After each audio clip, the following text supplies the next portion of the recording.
मूल प्रतिनिधी नगर परिषदेच्या आगामी निवडणुकीत काँग्रेसचा झेंडा फडकवण्यासाठी कार्यकर्त्यांनी सज्ज व्हावे, असे आवाहन माजी मंत्री व ब्रह्मपुरीचे आमदार विजय वडेट्टीवार यांनी केले। मूल येथील मौ दुर्गा मंदिर सभागृहात आयोजित काँग्रेस कार्यकर्ता मेळाव्यात ते बोलत होते। यावेळी माजी सभापती प्रशांत समर्थ, त्यांच्या समर्थकांसह सुमारे 150हून अधिक भाजप व इतर पक्षांच्या कार्यकर्त्यांनी काँग्रेसमध्ये प्रवेश केला। प्रवेश करणाऱ्यांमध्ये एकता समर्थ, राहुल येनप्रेड्डीवार, संतोष ठाकूरवार, ऋतिक गोयल, स्वप्नील श्रीरामे आदींचा समावेश आहे।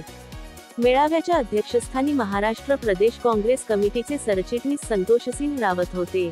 प्रमुख अतिथी म्हणून माजी आमदार देवराव भांडेकर, कृषी उत्पन्न बाजार समितीचे सभापती राकेश रत्नावार, चित्राताई डांगे, विजय चिमड्यालवार, वैशाली पुल्लावार आदी मान्यवर उपस्थित होते। प्रास्ताविक तालुकाध्यक्ष गुरु गुरनुले यांनी केले। संचालन शहराध्यक्ष सुनील शेरकी यांनी केले तर आभार महिला अध्यक्ष नलिनी आडपवार यांनी मानले। कार्यक्रमाला मोठ्या संख्येने कार्यकर्ते आणि नागरिक उपस्थित होते। असंख्य कार्यकर्त्यांसोबत आज भारतीय राष्ट्रीय काँग्रेसमध्ये पक्षप्रवेश सुरू आहे। बबनजी खानोलकर, सुनीलजी महाडोळे, अनिकेत वाकडे, सादिक शेख, आकाश एडुतलवार, आकाश इन्नंबा मोरले, जासू मोरले,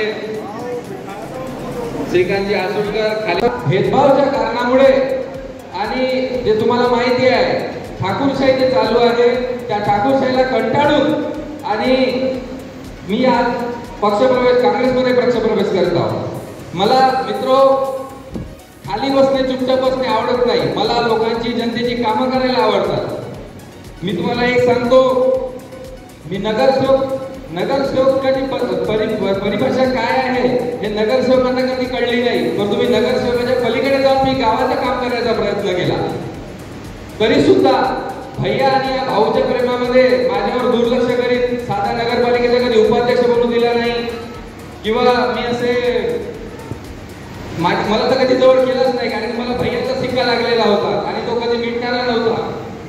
त्यामुळे मला आज तो पक्ष सोडून काँग्रेसमध्ये प्रवेश करण्यासाठी मजबूर करण्यात आलं। मित्रहो,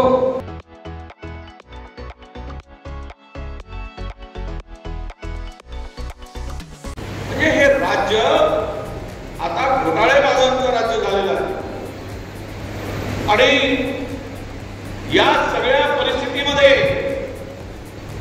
एकीकडे अफाट सत्ता आहे आणि दुसरीकडे ही अफाट सत्ता कशाच्या भरोश्यावर मिळवली। जर मतचोरी झाली नसती, वोट चोरी झाली नसती तर हे कदाचित महाराष्ट्रामध्ये हे सत्तेवर आले नसते। मतांची चोरी करून सत्तेवर आले, त्यामुळे सामान्य माणसाची यांना कुठल्याही प्रकारचं देणं घेणं राहिलं नाही। सामान्य माणूस, शेतकरी, शेतमजूर जर काम केलं असतं, विकासाच्या गोष्टी केल्या असत्या तर हिंदू मुसलमान करत बसायची पाळी आली, मंदिर मस्जिद बनायची पाळी आली नसती।